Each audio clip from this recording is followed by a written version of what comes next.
The $100 treasury bond hit the champagne ice with a splash that silenced every conversation in the Four Seasons dining room. Crystal glasses froze halfway to lips. Waiters stopped mid-stride. 200 of Dallas's elite turned to stare as my gift to my grandson floated among the melting cubes like a piece of garbage. "Dad, stop wasting my money on this trash!" Preston screamed, his voice echoing off the marble walls. He pointed a trembling finger at my face, his expensive suit wrinkled from leaning across the table. "From tomorrow, your allowance is cut to 0. You stay in your room and you do not embarrass me again." I looked at my son, this 45-year-old stranger in Italian silk who bore my last name but none of my values. Then I looked at Victoria, my daughter-in-law, who was smirking behind her wine glass like she was watching a comedy show. The crystal chandelier above cast shadows across her perfect makeup, but I could see the cold calculation in her eyes. She was enjoying this. I did not say a word. I simply stood up, my chair scraping against the marble floor like nails on a chalkboard, and walked away from the wreckage of what used to be my family. But what Preston did not know, what none of them knew, was that the money he claimed I was wasting had never been his. It was mine, all of it. Every dollar in those accounts, every brick in that mansion, every share of stock in the company he thought he owned. The next morning, when he woke up planning to buy his new BMW, he would find his bank accounts empty, his credit cards frozen, and his CEO title revoked. And me? I would be gone, vanished like smoke, leaving behind nothing but that soggy bond and the echo of his own arrogance. I am Wesley Garrett, 67 years old, and this is how I taught my ungrateful son the hardest lesson of his life. You see, I built my empire the way my generation did everything, with our hands, our backs, and our word as our bond. In 1982, fresh out of Vietnam with nothing but a Purple Heart and $500 in my pocket, I bought a beaten-up Ford pickup truck and started Wesley's Construction. No fancy business plan, no investor meetings, just me and that truck driving around Dallas looking for work. I remember that first job like it was yesterday. Mrs. Henderson on Mockingbird Lane needed her back porch rebuilt after a tornado. She paid me $200 cash, and I thought I was rich. I took that money and bought lumber for the next job, then the next. One porch became 2 houses, became a subdivision, became an empire. By the time Preston was born in 1979, I was building half the luxury homes in North Dallas.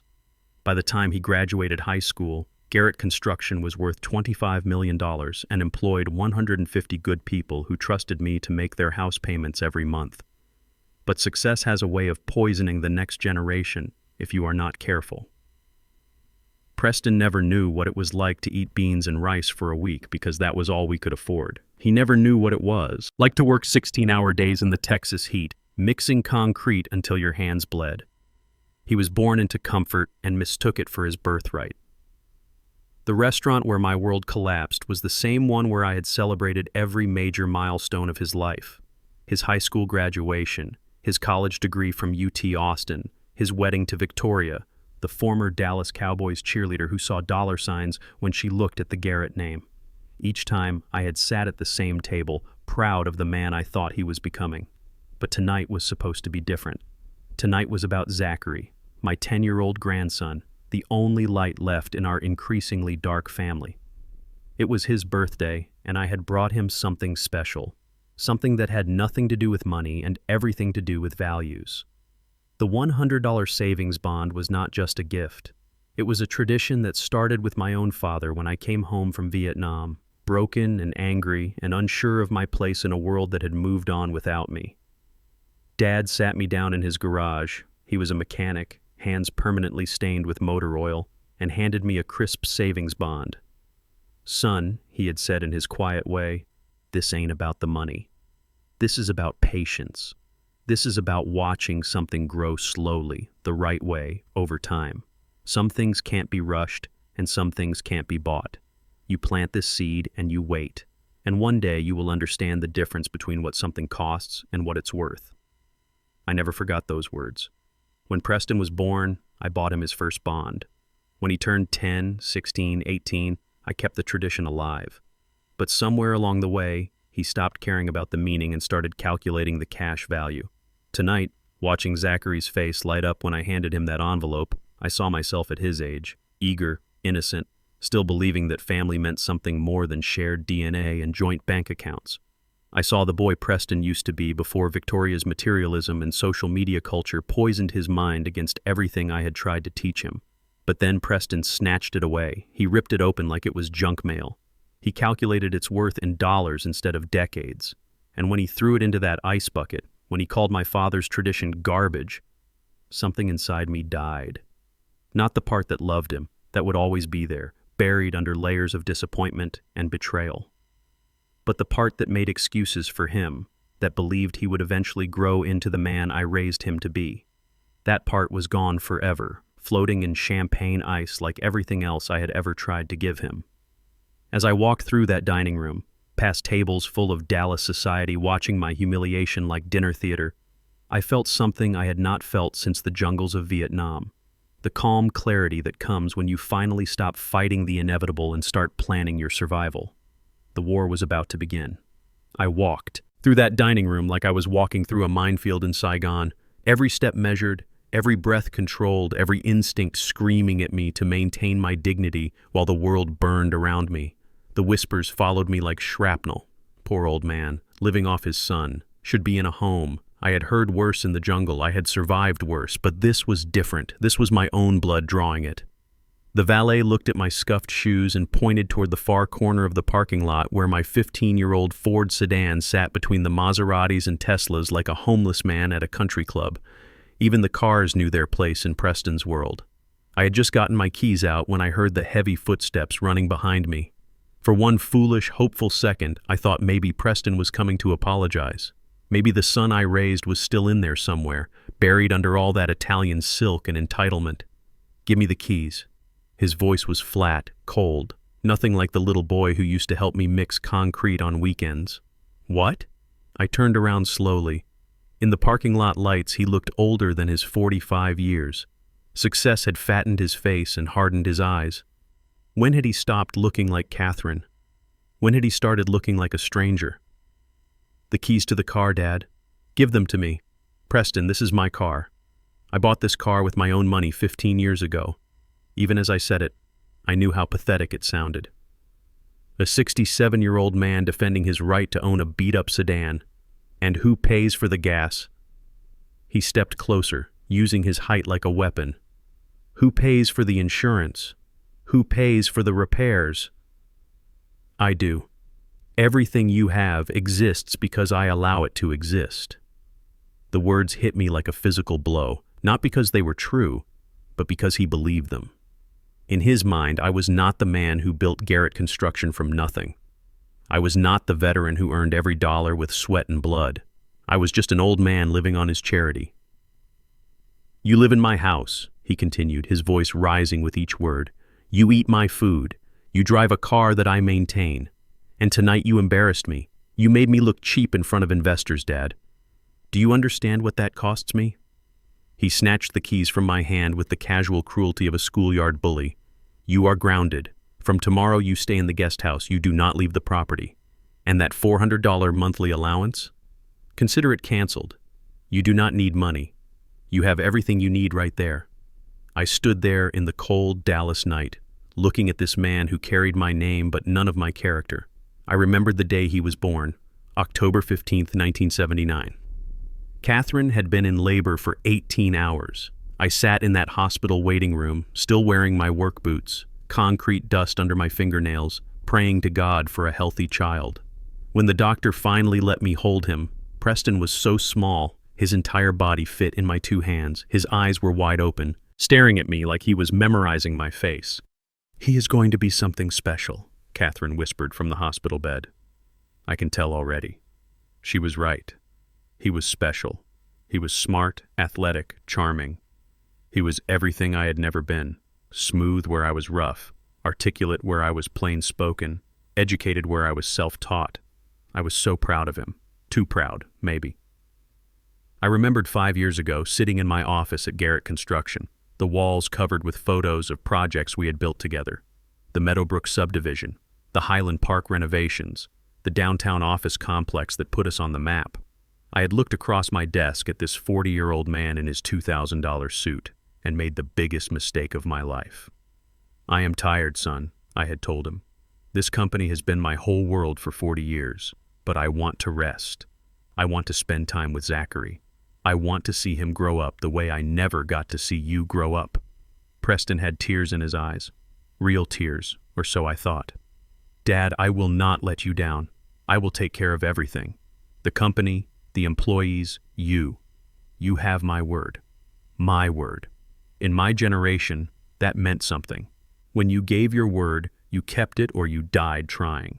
But Preston's generation treated words like social media posts, temporary, disposable, easily deleted when they became inconvenient. "Take care of me," I said quietly, standing there in that parking lot with my car keys in his pocket. "You promised you would take care of me." "I am taking care of you," he snapped. "I put a roof over your head. I make sure you have food. What more do you want?" "Respect," I said. "I want my son to treat me with respect." He laughed. Actually laughed. "Respect? Dad, respect is earned. What have you done lately to earn my respect? You gave my son a $100 bond at a $2,500 dinner. You made me look like a cheapskate in front of people who matter. You are living in the past. You are making a mistake, Preston." "The only mistake I made," he said, turning back toward the restaurant, "was not putting you in a nursing home years ago. Now start walking. It is 5 miles to the house. Maybe the walk will help you understand how good you have it." He walked away, twirling my keys on his finger like a trophy. I watched him disappear into the warm glow of the restaurant, back to his investors and his $300 bottles of wine and his wife who had married him for his bank account. I stood alone in that parking lot for a long time. The wind was picking up, carrying the smell of rain and exhaust fumes. Dallas spread out before me like a concrete jungle I had helped build, one foundation at a time. But I did not feel angry. I did not feel defeated. I felt something I had not felt since Vietnam. The cold, calculating calm that comes when you realize you are fighting for your life and mercy is a luxury you cannot afford. I started walking, not like an old man shuffling home in defeat, but like a soldier who had just received his orders and knew exactly what had to be done. The war had begun. The 5-mile walk from the Four Seasons to our Plano estate normally took me an hour and a half. Tonight, it took me 3 hours, not because I was old or tired, but because I needed the time to think, to plan, to prepare for what I was about to do. Each step on that cracked sidewalk was a step away from the man I used to be, Wesley Garrett, the father who made excuses for his son's behavior. Each mile brought me closer to becoming Wesley Garrett, the general who had learned in the rice paddies of Vietnam that sometimes the only way to save what you love is to destroy what is killing it. The neighborhoods changed as I walked north from downtown Dallas, from the glass towers and trendy restaurants of the city center, through the older suburbs where I had built my first houses in the 1980s, to the manicured lawns and iron gates of Plano where money whispered instead of shouted. I knew these streets like a surgeon knows anatomy, that corner where I had poured my first commercial foundation, that intersection where I had negotiated my first $1 million contract. Every mile marker was a memory, every landmark a reminder of what I had built from nothing. But tonight, those memories felt like tombstones. Because the empire I had spent 40 years building was being run by a man who saw it as his personal ATM, instead of the legacy of 150 families who depended on us for their livelihood. Preston thought I was senile. He thought I was weak. He thought I was just another old man who had outlived his usefulness. What he did not know was that I had been planning for this night since the day I made him CEO, not hoping for it, not expecting it, but preparing for it the way a soldier prepares for the worst-case scenario. The Doomsday Clause. In 40 years of construction, I had learned that the foundation determines everything. Build it wrong and the whole structure collapses. Build it right, and it can weather any storm. When Mitchell and I structured the trust that transferred control of Garrett Construction to Preston, we built in a foundation that only I knew about. Legal language is like concrete. It looks simple, but every word matters. Every clause has weight. Every provision has purpose. And buried deep in Section 14, Paragraph B of that trust document was a single sentence that gave me the power to revoke everything, if the beneficiary proved himself grossly unworthy of the family name and legacy. Preston had a Harvard MBA. He thought he understood contracts. But Harvard does not teach you about men like Mitchell Bradshaw, a lawyer who learned his trade in the oil boom of the 1980s, when handshake deals were worth more than a banker's promise. Always keep your finger on the kill switch, Mitchell had told me when we drafted the trust. Hope you never need it, but make sure it is there. Blood does not guarantee loyalty, Wesley. Sometimes the people who hurt you most are the ones who share your name. I had laughed. At the time, my son would never betray me. My son would never see me as a burden. My son would never choose money over family. I had been wrong about a lot of things. The Plano estate came into view just after midnight. 12 acres of perfectly maintained landscape, a 8,500 square foot main house, and behind it, the guest house where I had been living like a tenant on my own property. The irony was not lost on me. I had built this place as a symbol of the American dream, an immigrant's grandson who had made it to the top of the mountain. Now it felt like a prison with manicured gardens. The main house was dark, except for the master bedroom where Preston and Victoria were probably counting their blessings and planning how to spend the money they thought they owned. The guest house sat in the shadows like an afterthought, which is exactly what I had become in their minds. I let myself into my 800-square-foot apartment, smaller than the closet in their master bedroom, and sat on the edge of my single bed. The room smelled like loneliness and defeat. 2 pictures on the nightstand, Catherine on our wedding day, and Zachary on his first birthday. The beginning and the hope. Everything in between had been corruption. I reached under the bed and pulled out a metal lockbox that Preston did not even know existed. Inside were 3 things: a USB drive containing 5 years of evidence, a satellite phone that bypassed their house monitoring system, and a .45 caliber Colt 1911 that I had carried through Vietnam and never fired in anger. Tonight, I would not need the gun. Tonight, I would use something more devastating than bullets: the truth, served cold with legal precision. The USB drive contained financial records that would make a federal prosecutor weep with joy. Preston thought he was clever, hiding his embezzlement in creative accounting. Company cars that were personal vehicles, business trips that were gambling vacations, consulting fees that were payoffs to his mistresses. In 5 years, he had stolen $800,000 from Garrett Construction. Not enough to bankrupt us, but enough to prove that he saw our employees' pension fund as his personal casino account. But the real weapon was not the evidence of his crimes. It was the legal structure Mitchell and I had built that made him a thief in his own house. Preston could steal from the company, but he could not steal the company, because the company was not his. It never had been. I powered up the satellite phone and stared at Mitchell's number for a long time. Once I made this call, there would be no going back. Preston would not just lose his money. He would lose his identity. His wife would leave him. His friends would abandon him.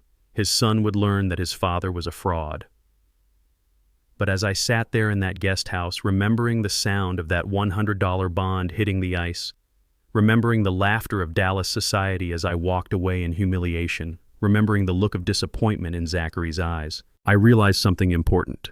I was not destroying my son. My son had destroyed himself 5 years ago when he chose greed over gratitude.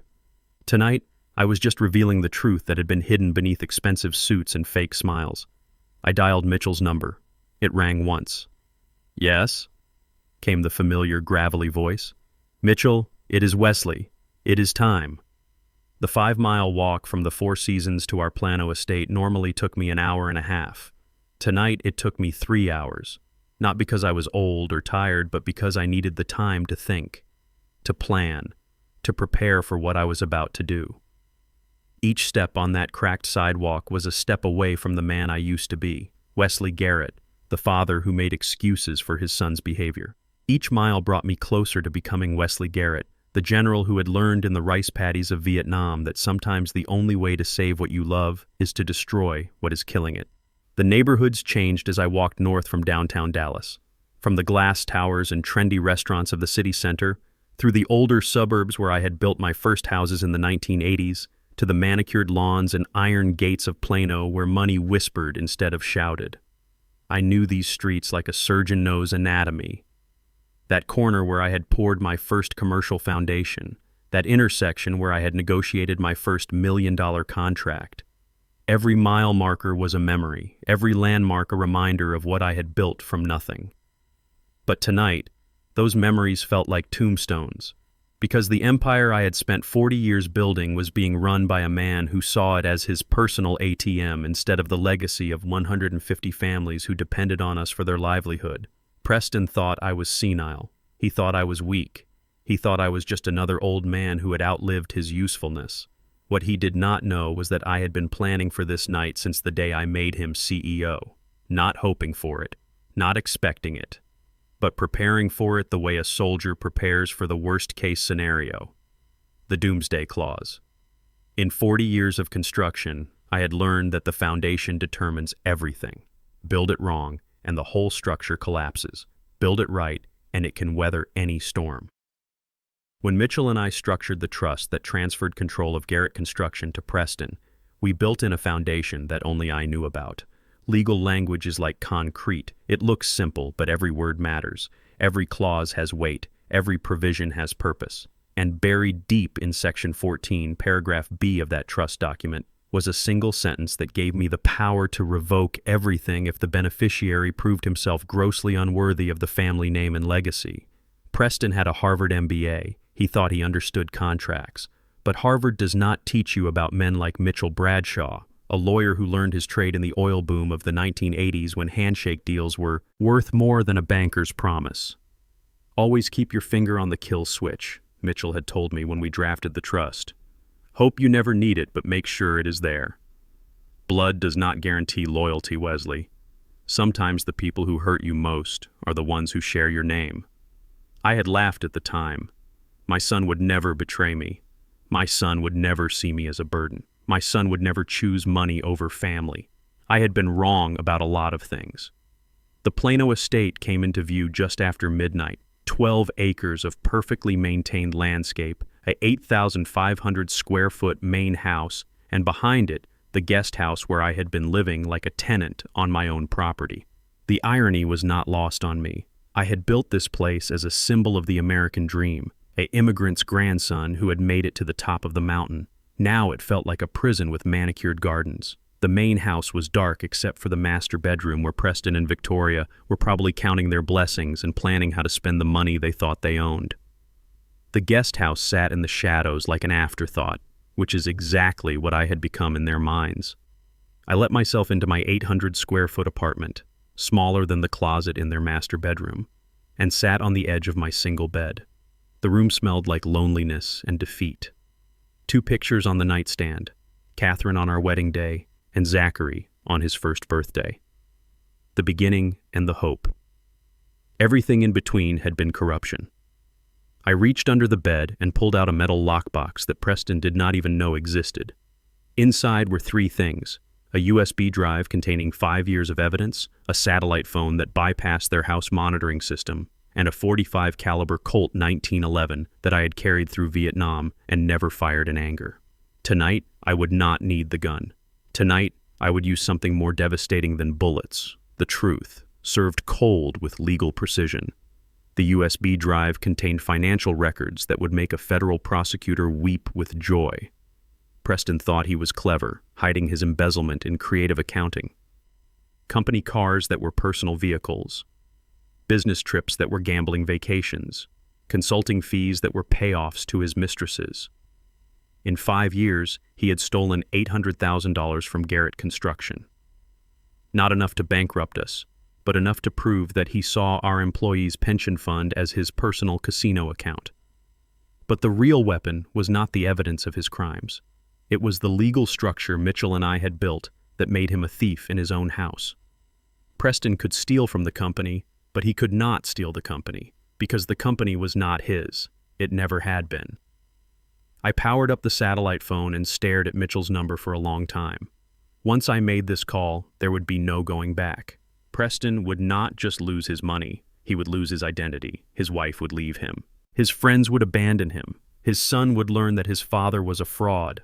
But as I sat there in that guest house, remembering the sound of that $100 bond hitting the ice, remembering the laughter of Dallas society as I walked away in humiliation, remembering the look of disappointment in Zachary's eyes, I realized something important. I was not destroying my son. My son had destroyed himself 5 years ago when he chose greed over gratitude. Tonight, I was just revealing the truth that had been hidden beneath expensive suits and fake smiles. I dialed Mitchell's number. It rang once. "Yes?" came the familiar, gravelly voice. "Mitchell? It is Wesley. It is time." I did not sleep that night. I sat in my guest house watching the clock like a sniper waiting for the perfect shot. 3 a.m. became 4 a.m. became 5 a.m., each hour bringing me closer to the moment when Preston's world would collapse like a house of cards in a hurricane. At 6:30 a.m., I made myself a pot of coffee.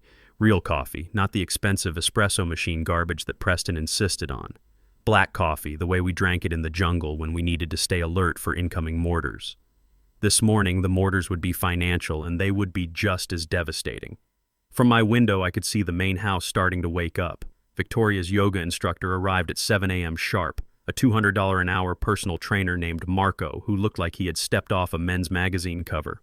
I had always suspected there was more than yoga going on in those private sessions, but I had never cared enough to investigate.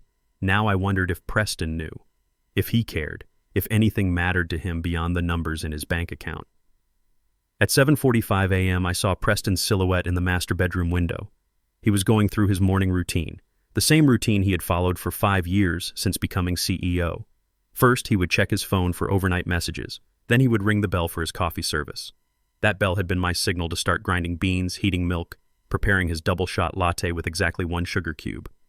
For 5 years, I had been his personal barista, happy to serve because I thought we were building something together. This morning, that bell would ring into empty air. At 8 a.m. exactly, my satellite phone buzzed with a text from Mitchell. "All systems green, awaiting your go signal." I typed back a single word: execute. At 8:01 a.m., across Dallas, computer servers began processing commands that would unravel Preston's life with surgical precision. Bank accounts that showed millions at midnight now displayed zeros. Credit cards that had never been declined suddenly carried account closed status. Investment portfolios that had been his retirement security vanished into digital purgatory. I imagined him standing in his silk pajamas, staring at his phone screen, hitting refresh again and again, certain it had to be a technical glitch. Banks did not just lose $3.2 million overnight. Systems did not just crash simultaneously across multiple institutions, except when they were designed to. At 8:15 a.m., the corporate systems locked him out. His CEO access codes stopped working. His corporate credit cards were declined. His company car, the $150,000 BMW he had bought with construction company funds, was remotely disabled by the leasing company. I could hear him now, shouting from the main house. His voice carried across the manicured lawn like a wounded animal's cry. Victoria's higher-pitched screaming joined the chorus. The yoga session had apparently been interrupted. At 8:30 a.m., the utilities shut off. Power, water, gas, natural gas heating. The mansion that had cost $4.5 million to build became an expensive tomb in the span of 30 seconds. My guest house, however, remained fully operational. A separate meter, a separate account. Paid for by the trust, not by Preston personally. Mitchell had thought of everything. At 8:45 a.m., Preston burst through my door without knocking. He was still wearing his silk pajamas, his hair wild, his eyes carrying the particular panic of a man who had just discovered his kingdom was made of smoke. "Dad, thank God you are awake," he gasped, as if the last 12 hours had never happened. "Something terrible is happening. The bank accounts are frozen. The power is out. The company's systems are down. I think we are being hacked by competitors." I looked up from my coffee cup. I was fully dressed in my best suit, clean-shaven, calm as a lake before dawn. I looked like a man who had been expecting this visit. "Sit down, Preston," I said quietly. "I do not have time to sit down," he exploded. "I need to use your phone. My cell is not working. I need to call the bank, the police, the FBI. This is corporate terrorism." "Sit down," I repeated, my voice carrying the authority of 40 years of command decisions. Something in my tone made him pause. For the first time since he had burst through my door, he really looked at me. He saw the suit. He saw the calm expression. He saw the man who had built Garrett Construction from a pickup truck and $500 in borrowed money. He sat down. "The bank accounts are not frozen," I said, setting my coffee cup down with deliberate precision. "They have been emptied. The power is not out due to a malfunction. It has been shut off for non-payment. The company systems are not being hacked. Your access has been revoked." Preston's face went through several expressions in rapid succession. Confusion, disbelief, understanding, horror. "You," he whispered. "You did this." "I did not do this, Preston. You did this. Last night when you threw my father's legacy into a champagne bucket. When you took my car keys like I was a child who needed to be punished. When you told me that respect had to be earned and asked what I had done lately to deserve yours." I stood up and walked to the window. Outside, Victoria was pacing in front of the main house in her yoga clothes, screaming into her dead cell. "Phone. You want to know what I did to earn your respect?" I continued.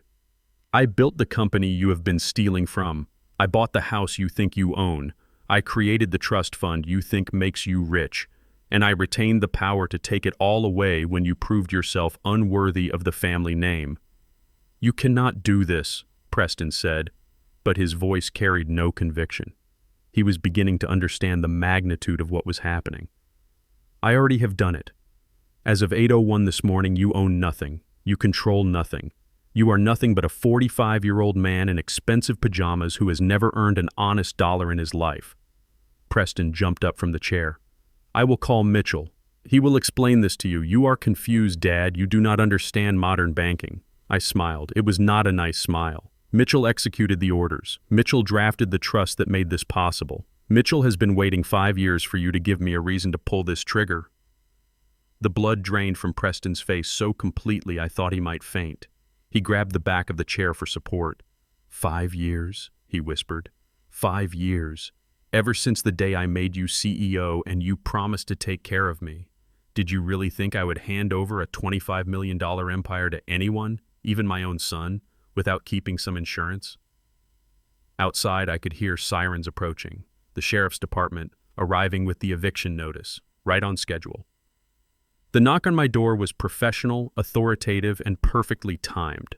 3 sharp raps that echoed through the guest house like gunshots. I opened it to find Deputy Rodriguez, a man I had known since he was a rookie 15 years ago when Garrett Construction built the new police station. "Mr. Garrett," he said, touching the brim of his hat with obvious respect. "I am sorry to disturb you, sir, but I have some legal documents to serve." Behind him, 2 more deputies stood beside their patrol cars, engines running, standard procedure for evictions that might turn ugly. But what made this moment perfect was Preston standing 50 feet away in the circular driveway, watching his world collapse in real time. "Documents for me, deputy?" I asked, playing my part. "No, sir. For the residents of the main house. Eviction notice from the Garrett Family Trust." "I am told you are the trustee?" "I am indeed," I said, loud enough for Preston to hear every word. "The trust has decided to reclaim the family residence due to breach of occupancy terms."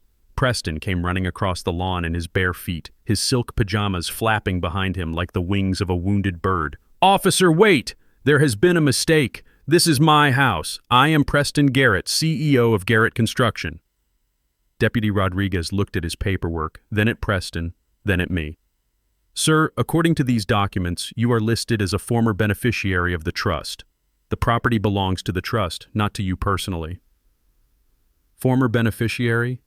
Preston's voice cracked, like a teenager's. "What does that mean?" "It means," I said, stepping out of my guest house and walking toward them, "that your tenancy has been terminated. You have 24 hours to remove your personal belongings and vacate the premises." Victoria appeared in the doorway of the main house, wrapped in a silk robe, her perfect makeup smeared from crying. "Preston, what is happening? Why are there police cars in our driveway?" "They are not police cars," I corrected. "They are sheriff's deputies executing a lawful eviction notice, and it is not your driveway." It never was. Deputy Rodriguez handed Preston the official documents.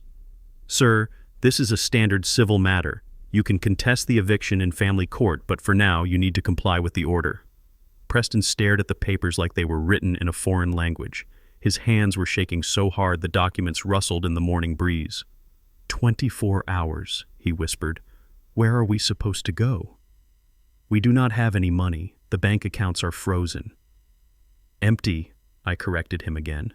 Not frozen, empty. There is a difference. Victoria came running across the lawn in her house slippers, nearly tripping on the perfectly manicured grass I had paid a landscape crew $2,000 a month to maintain. Wesley, please, she said, her voice taking on a desperate sweetness I had never heard before. Surely we can work this out. We are family. Family does not put family on the street. I looked at this woman who had married my son for his bank account, who had spent 5 years treating me like an embarrassing relative they kept in the basement. Now she was calling me family. You are right, Victoria. Family does not put family on the street.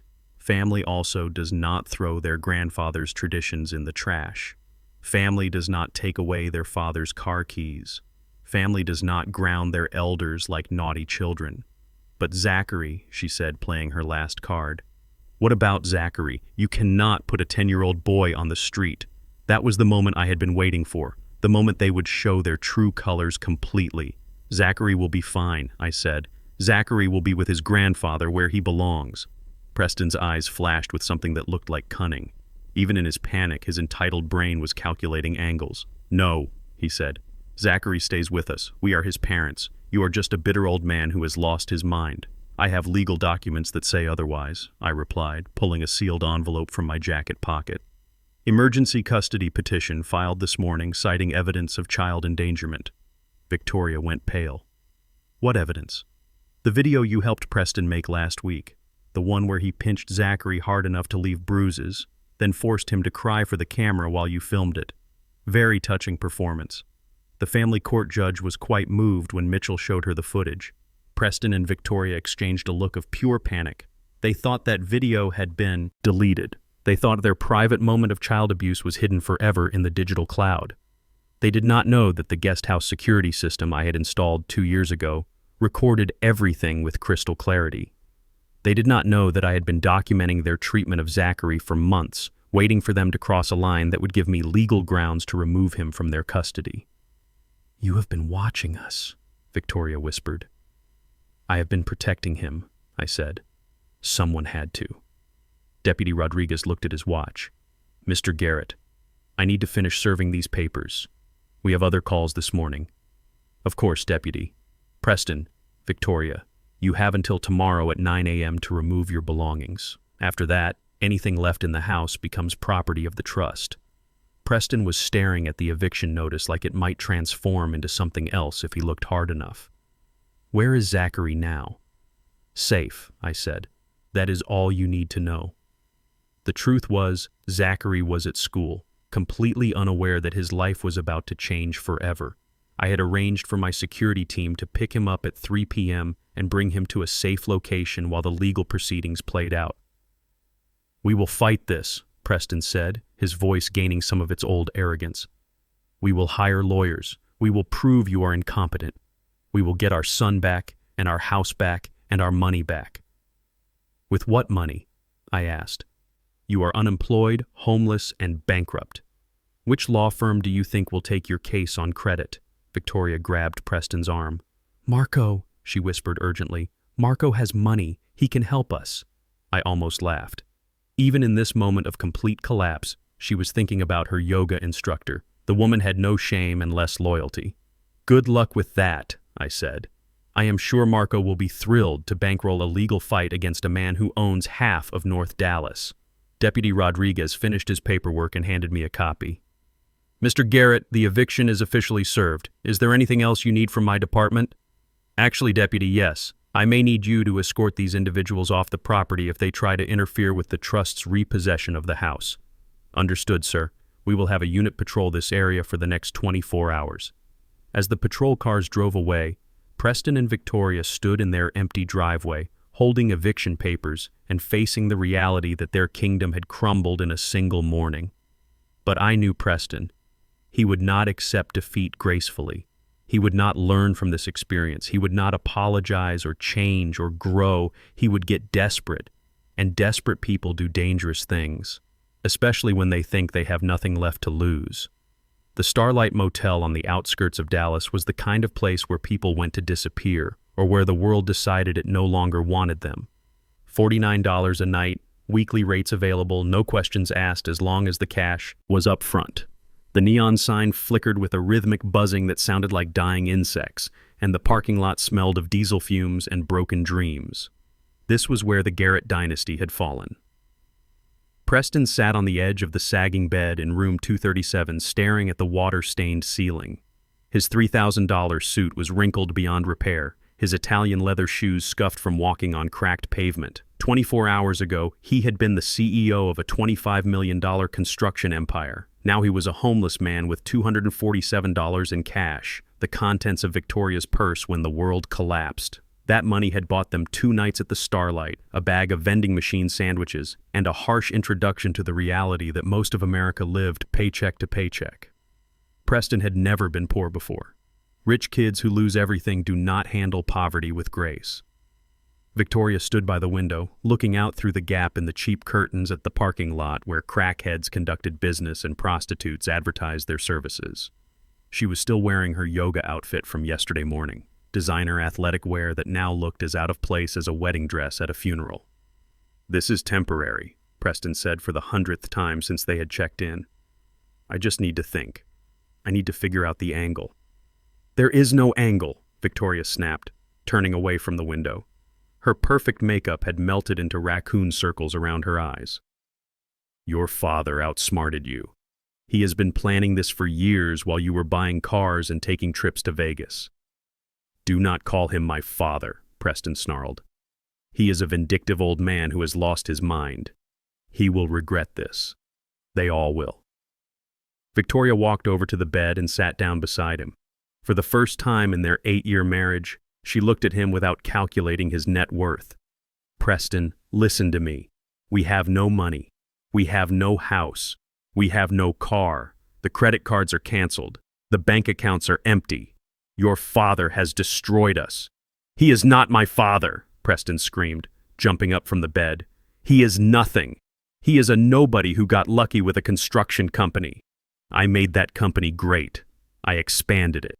I modernized it." "You stole from it," Victoria said quietly. "He has the receipts, Preston. The cars you bought with company money. The vacations you charged as business expenses. The consulting fees you paid to your mistresses." Preston froze. Victoria had never confronted him about the other women before. She had played the role of the perfect wife, turning a blind eye to his affairs as long as the money kept flowing. "How long have you known?" he asked. "Since the beginning," Victoria said. "Did you really think I was stupid? Did you think I married you for your personality?" The words hung in the air between them like toxic gas. Their marriage had been a business arrangement disguised as love. His money for her beauty, his status for her validation. Now that the money was gone, the facade was crumbling. "So what do we do?" Preston asked, his voice small and defeated. Victoria pulled out her phone. Not the iPhone that had been disconnected, but a cheap burner phone she had bought with their last $20. "We fight dirty," she said. "If your father wants to play hardball, we give him hardball." "What are you talking about?" Victoria showed him the screen. She had been scrolling through social media, watching the Dallas Society pages light up with rumors about the Garrett family meltdown. Their friends, former friends, were already distancing themselves, deleting photos, pretending they had never known them. "Your father has one weakness," Victoria said. "Zachary. He loves that boy more than he ever loved you." Preston's eyes narrowed. "What are you suggesting?" "I am suggesting we remind your father that we are Zachary's parents, that we have rights, that if he wants to destroy us, we can make his precious grandson pay the price." A cold smile spread across Preston's face. For the first time since his world collapsed, he felt a spark of his old confidence. "Keep talking." Victoria stood up and began pacing the small motel room. "Zachary goes to St. Mark's Academy. Private school, lots of security, but they know us. They trust us. We are his parents. So we pick him up early. We pick him up and we disappear. We take him somewhere safe, somewhere your father cannot find us. Then we make a video." Preston was catching on now. A video of Zachary asking his grandfather to come home, begging him to stop being mean to mommy and daddy. Exactly. We post it on social media. We get the news stations to pick it up. Missing grandfather with dementia breaks family apart. We make your father the villain and ourselves the victims. And when he comes looking for us? Victoria's smile was sharp as broken glass. Then we negotiate. We trade Zachary for our lives back. The money, the house, the company, everything. Preston sat back down on the bed, his mind racing through the possibilities. But what if he calls the police? What if he says we kidnapped Zachary? We are his parents, Victoria repeated. You cannot kidnap your own child, and your father cannot prove he has custody without revealing how he destroyed us. The public will see a crazy old man who robbed his own family. It was a good plan, a desperate plan, but good. It relied on public sympathy and legal gray areas. It weaponized their parental rights and Wesley's love for his grandson. It was also completely insane. There is one problem, Preston said. How do we make it look convincing? Zachary loves his grandfather. He is not going to cry on command. Victoria reached into her purse and pulled out a small leather case. Inside were her fingernails, perfectly manicured, filed to sharp points, designed for Instagram photos and social climbing. Leave that to me, she said. I know how to make children cry. Preston stared at her, seeing his wife clearly for perhaps the first time in their marriage. She was not just materialistic and shallow. She was cruel. She was willing to hurt a 10-year-old boy to get what she wanted. A normal man would have been horrified. A decent father would have stopped her. But Preston was neither normal nor decent. He was desperate, and desperate men make compromises with their conscience. When do we do it? He asked. Today. Before your father can file any more legal papers, before he can get official custody. We grab Zachary after school and we disappear. Where do we go? East Texas. The lake house that Marco owns. He will let us use it for a few days. Preston felt a flash of jealousy. Even now, even in this moment of crisis, Victoria was thinking about her yoga instructor. What makes you think Marco will help us? Victoria's smile turned predatory. Because Marco thinks he is in love with me, and because I promised him that when this is over, when we get our money back, I will leave you for him. The room fell silent except for the buzzing of the neon sign outside. Preston stared at his wife, processing the fact that she had just casually revealed her plan to divorce him once their financial situation was resolved. You were going to leave me anyway, he said. Of course I was, Victoria said matter-of-factly. Did you think this was a love story, Preston? Did you think I was going to grow old with a man who cheats on me and treats me like a trophy? Preston laughed. It was a bitter, broken sound. So we use each other one more time. We get our lives back, and then you run off with your boy toy. That is the plan. And what about Zachary? What about him? We get him back, we get our money back, and then we go back to our normal lives. Boarding school, nannies, whatever. Kids are resilient. Preston stood up and walked to the window. Outside, Dallas stretched to the horizon like a concrete jungle that no longer belonged to them. Somewhere in that city, his father was sleeping peacefully in a guest house that had more security than the White House. Tomorrow, Wesley Garrett would wake up thinking he had won, thinking he had taught his ungrateful son a lesson about respect and family values. He had no idea that his greatest weakness was about to become his greatest liability. Let us go get my son, Preston said. St. Mark's Academy sat on 15 manicured acres in North Dallas, surrounded by iron fencing and security cameras that gave parents peace of mind and children a sense of safety. It was the kind of school where tuition cost more than most people's annual salary, where every teacher had an advanced degree, and where the children of Dallas elite learned to become the next generation of power brokers.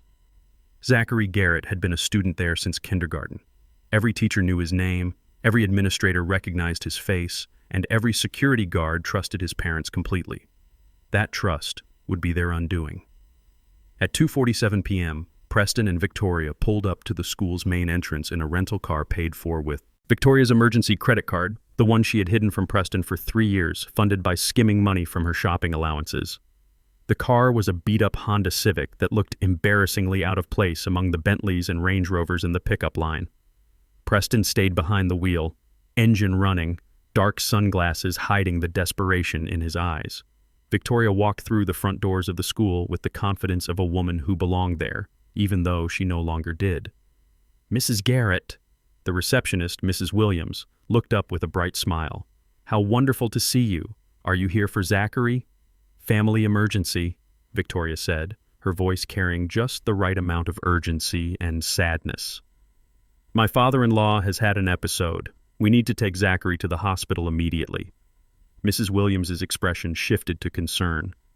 "Oh my goodness, I am so sorry to hear that. Of course, let me call Zachary down right away." Victoria watched the woman pick up the phone, fighting the urge to look over her shoulder at the security cameras. Everything depended on appearing normal, acting like the concerned mother dealing with a family crisis. "Zachary Garrett to the main office, please." Zachary Garrett to the main office. 3 minutes later, Zachary came running down the hallway, his backpack bouncing against his shoulders.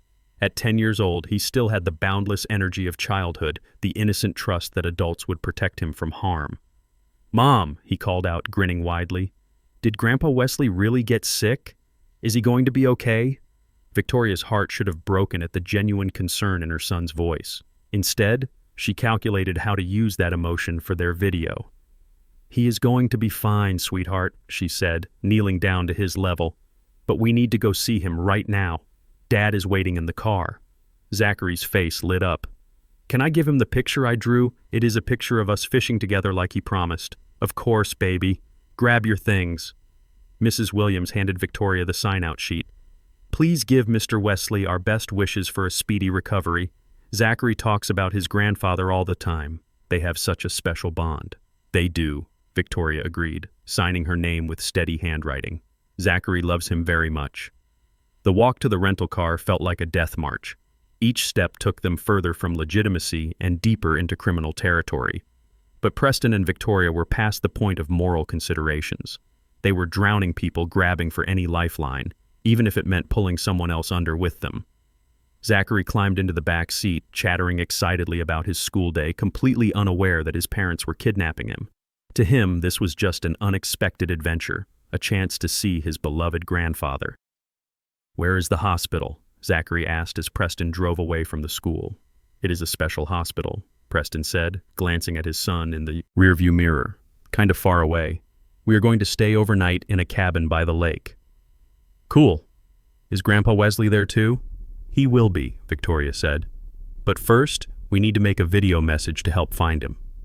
Preston drove east out of Dallas, through small towns and farmland, toward the lake house that Marco had inherited from his grandmother. It was isolated, off the main roads, the kind of place where screams would not carry and neighbors would not interfere. They arrived at sunset.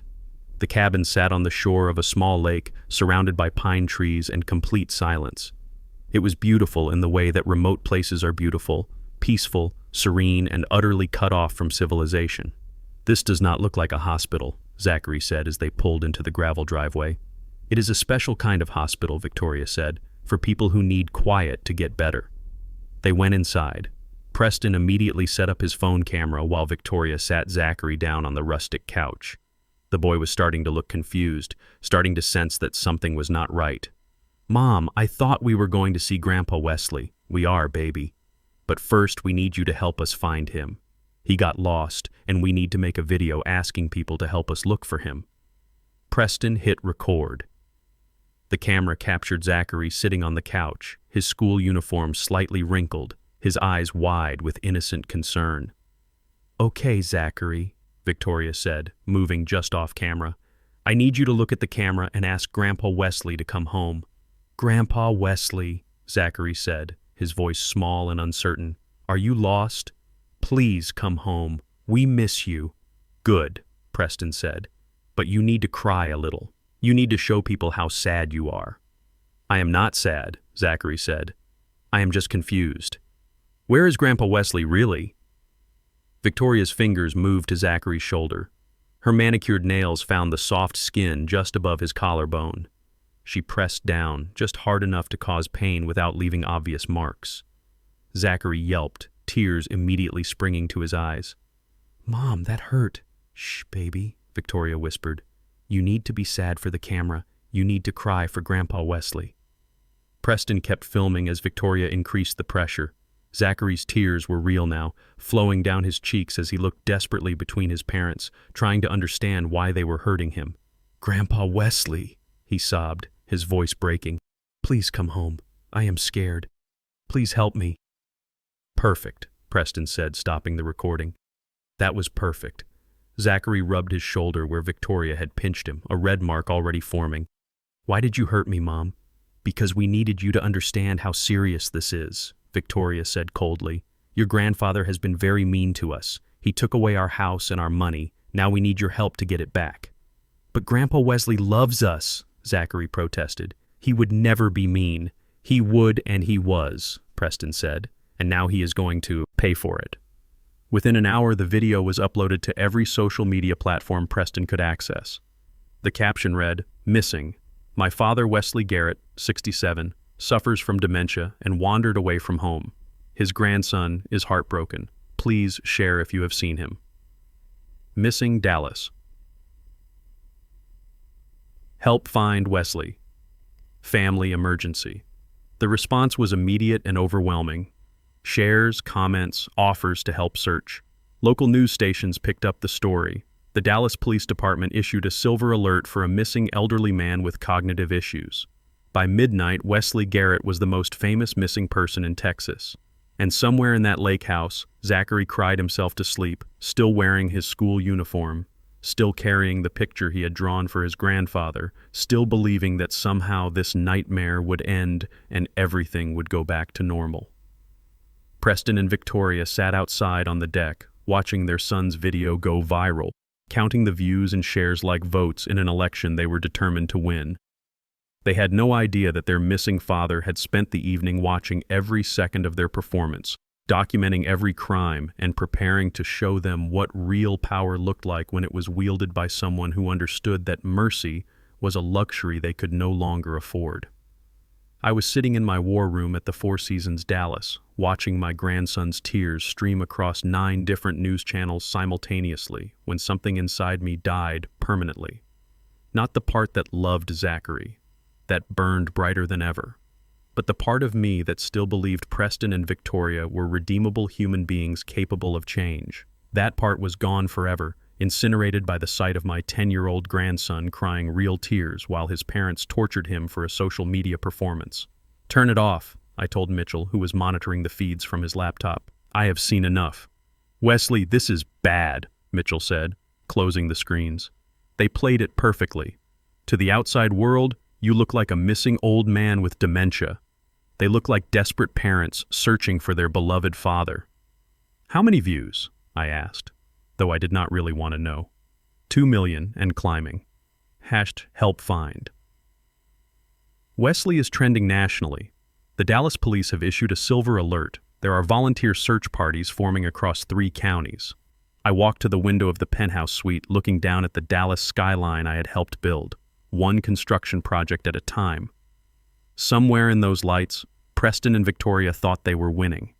They thought they had found the perfect weapon to destroy me. They were wrong. They had just handed me the ammunition I needed to destroy them completely. "Mitchell, I need you to do something for me," I said, turning back to face my oldest friend and ally. "I need you to call Judge Patricia Whitman at her home. The family court judge, Wesley, it is nearly midnight. Patricia owes me a favor, a big one.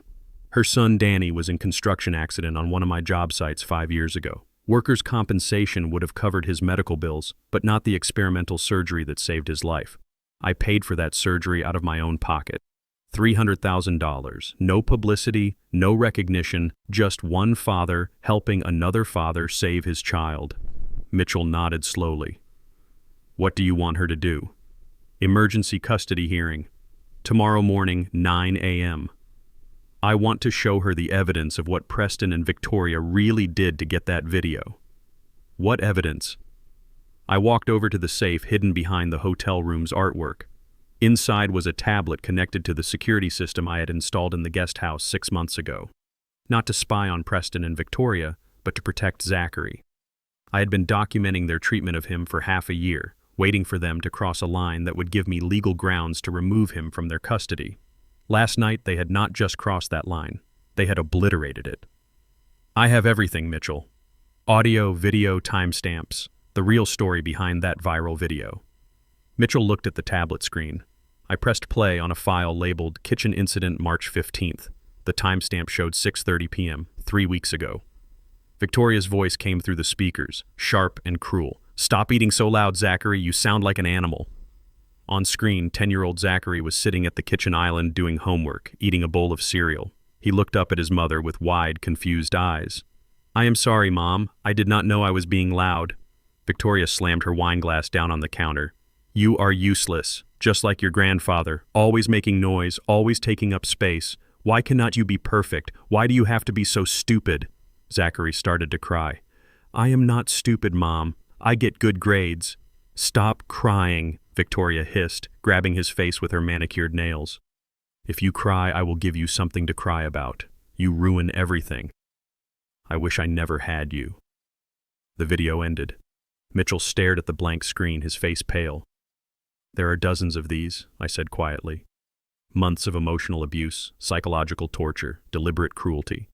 And that is not even the worst of it." I opened another file.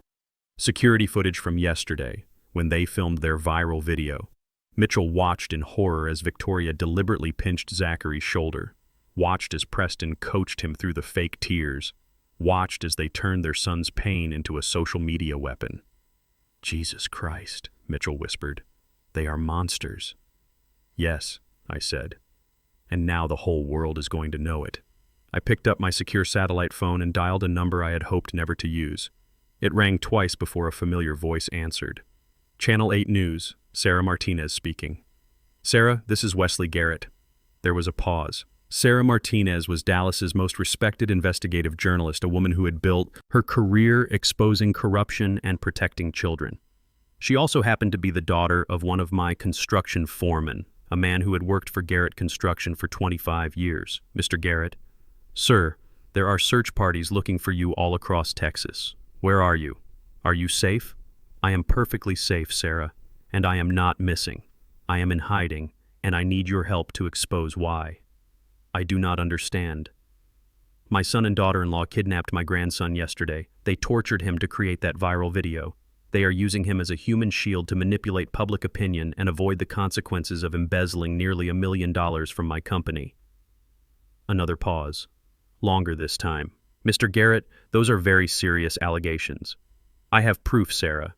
Video evidence, audio recordings, financial documents. Everything you need to break the biggest story of your career and save an innocent child from his abusive parents. What do you need from me? Meet me tomorrow morning at 7 a.m. Bring a camera crew. Bring a satellite truck. And bring your best producer, because this story is going to change everything."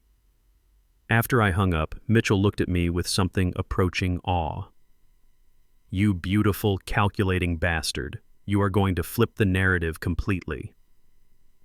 "Preston and Victoria think they understand modern media," I said. "They think viral videos and hashtags make them untouchable. They think public sympathy will protect them from justice." I walked back to the window, looking out at the city lights. But they forgot something important about media in the digital age. It moves fast. Today's hero becomes tomorrow's villain with the click of a button.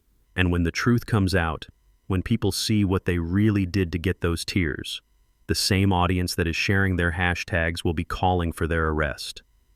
"What about Zachary? How do we get him back safely?" "We do not have to get him back," I said. "Preston is going to bring him to us." Mitchell frowned. "What do you mean?" "Think about it. They created this viral video to flush me out of hiding. They want me to come looking for Zachary so they can negotiate. They want to trade him for their old lives back. And?" I smiled, but it was not a pleasant expression. "So I am going to give them exactly what they want. I am going to let them think they have won. I am going to let them bring Zachary to a public place where they feel safe, where they think they have all the advantages." "Where?" "Baylor Medical Center. Same place I set up my legal headquarters during the trust execution. Neutral ground, public space, security cameras everywhere, and plenty of media coverage when Sarah and her crew arrived to document the touching reunion between the missing grandfather and his beloved family. And then?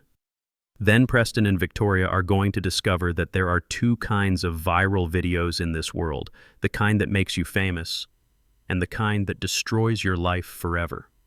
Mitchell closed his laptop and reached for his coat. I will call Judge Whitman, emergency custody hearing, 9 a.m. sharp. And Mitchell, tell her to bring handcuffs. She is going to need them. As my oldest friend left to make the calls that would end Preston and Victoria's reign of terror, I sat in the darkness of the hotel room thinking about justice and mercy and the price of protecting innocence. Tomorrow morning, the world would see the truth. Not the manufactured tears of a coached child, but the real evidence of systematic abuse disguised as parental love. Preston and Victoria had declared war on their own family. Now they were about to discover what happened when you brought social media manipulation to a gunfight with someone who understood that real power comes not from viral hashtags, but from evidence, patience, and the willingness to do whatever it takes to protect those who cannot protect themselves. The hunt was about to become the hunted. The lobby of Baylor Medical Center at 8:30 a.m. was a carefully orchestrated theater of war. Sarah Martinez and her Channel 8 news crew had positioned themselves strategically near the main entrance, their cameras ready to capture what they believed would be a heartwarming reunion between a missing grandfather and his worried family. They had no idea they were about to witness the complete destruction of two people who had weaponized a child's tears for social media sympathy. I sat in Dr. Richardson's office, watching the security monitors that showed every angle of the hospital's public areas. Mitchell sat beside me, a thick folder of legal documents in his lap. Judge Patricia Whitman had arrived 20 minutes early, flanked by 2 family court officers and a Child Protective Services caseworker. Everything was in place. Now we waited for Preston and Victoria to walk into the trap they had built for themselves. At 8:47 a.m., the rental car pulled into the hospital parking lot. I watched Preston and Victoria get out, both of them wearing their best clothes, the designer outfits they had salvaged from their eviction. Victoria had done her makeup carefully, crafting the image of a concerned mother dealing with a family crisis. But it was Zachary who broke my heart. My 10-year-old grandson climbed out of the back seat wearing the same school uniform from yesterday, wrinkled now and stained with tears. He was carrying the fishing picture he had drawn for me, clutching it like a lifeline. "Here they come," Mitchell said quietly. Preston and Victoria walked through the hospital's automatic doors with Zachary between them, their hands on his shoulders in what looked like protective guidance but was actually physical control. Sarah Martinez immediately approached them with her camera crew. "Mr. Preston Garrett," Sarah called out. "I'm Sarah Martinez from Channel 8 News. Can you tell us about your father's condition?" Preston's face lit up with practiced grief. "My father suffers from severe dementia," he said, his voice breaking. "Perfectly. He wandered away from home 2 nights ago during a family dinner. We've been searching everywhere." Victoria stepped closer to the camera, tears glistening in her eyes. "Wesley is like a child now," she said. "He gets confused easily. We're terrified that he's hurt and alone somewhere." Zachary looked up at his parents with confusion. Even at 10, he knew something was wrong with their story. But he stayed silent, the way abused children learn to stay silent. "And Zachary," Sarah said, kneeling down to the boy's level, "how are you holding up, sweetheart?" "I just want my grandpa to come home," Zachary said quietly. "He promised to take me fishing." Sarah stood up, facing the camera. "This is the heartbreaking reality of dementia families across America. A beloved grandfather missing, a family torn apart by—" "Actually, Sarah," I said, stepping out of the elevator with Mitchell beside me, "that's not quite the whole story." The lobby fell silent. Preston and Victoria's faces went through a rapid succession of emotions: relief, confusion, anger, and finally, pure terror, as they realized they had walked directly into my crosshairs. "Dad!" Preston exclaimed, rushing toward me with his arms open. "Thank God you're safe. We've been so worried. You had an episode, remember? You got confused and wandered away." I stood perfectly still, not accepting his embrace. "I didn't have an episode, Preston. I had a revelation." Sarah Martinez, sensing that the story was taking an unexpected turn, signaled her cameraman to keep rolling. "Mr. Garrett," Sarah said, "your family has been searching for you. They said you have dementia." "What I have," I said, my voice carrying clearly through the lobby, "is evidence. Evidence that my son and daughter-in-law kidnapped my grandson from school yesterday, took him to a remote location, and physically abused him to create a fake viral video. The lobby erupted. Hospital security moved closer. The news crew adjusted their cameras. Preston and Victoria's carefully constructed facade crumbled in real time. "Dad, you're confused," Preston said desperately. "You're having another episode. You need medical attention." "Show them," I said to Mitchell. Mitchell pulled out a tablet and connected it to a portable speaker. "What you're about to see," he announced, "is security footage from yesterday evening showing how that viral video was really made." The audio filled the lobby. Victoria's voice, sharp and cruel. "You need to cry for the camera. You need to be sad for Grandpa Wesley." Then Zachary's voice, confused and frightened. "I'm not sad, I'm just confused." And then the sound that made everyone in the lobby gasp. Zachary's cry of pain as Victoria deliberately pinched his shoulder, followed by his genuine tears. "Mom, that hurt. You need to cry for Grandpa Wesley," Victoria's voice continued on the recording. Sarah Martinez stared at the tablet in horror. "Are you saying that the viral video showing this boy crying for his missing grandfather was fake?" "Not just fake," Judge Whitman said, stepping forward with her court officers. "Evidence of systematic child abuse and parental kidnapping." Preston grabbed Zachary's arm, trying to pull him away. "This is insane. You can't believe this. My father is having a mental breakdown." But Zachary pulled away from his father and ran to me.